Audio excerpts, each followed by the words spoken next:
இன்றைய மன்னா ரூத்தின் புஸ்தகம் 4வது அதிகாரம் 14வது வசனம். அப்பொழுது ஸ்திரீகள் நகோமியை பார்த்து, சுதந்திரவாளி அற்றுப்போகாதபடிக்கு இன்று உனக்கு தயவு செய்த கர்த்தருக்கு ஸ்தோத்திரம், அவன் பேர் இஸ்ரவேலிலே பிரபலமாக கடவது. கர்த்தர் நகோமியோட வாழ்க்கையை எப்படி ஆசீர்வதித்து மாற்றினார் என்பதை இந்த வார்த்தை சொல்கிறது.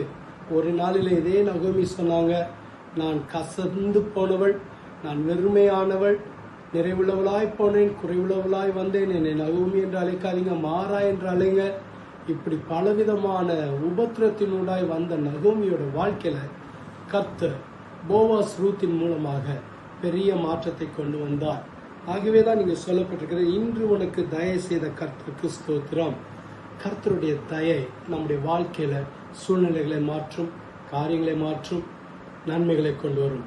ரூத்தின் எல்லையை விரிவாக்கினவர், நகோமியின் எல்லையை விரிவாக்கினவர் உங்களுடைய எல்லையை விரிவாக்குவார். கர்த்தருடைய தயை செய்கிற கரம் இன்றைக்கு உங்க மேல வருகிறது. ஜெபிக்கலாமா? எங்களை அதிகமாக நேசிக்கிற நல்ல ஆண்டவரே, அப்பா, நகோமிக்கு தயை செய்து ஆசீர்வதித்தவர் எங்களுக்கும் தயை செய்கிறார். ஆண்டவரே, உங்களுடைய நன்மைகளை பார்க்க விரும்புகிறோம், உங்களுடைய மாற்றங்களை பார்க்க விரும்புகிறோம். இயேசுவின் நாமத்தினால உங்களுடைய பிள்ளைகளை ஆசீர்வதிக்கிறேன், பெருக பண்ணுகிறாங்க. இயேசுவின் மூலம் ஜெபிக்கிறோம் பிதாவே, ஆமென். கர்த்தர் உங்களை ஆசீர்வதிப்பாராக. ஆமென்.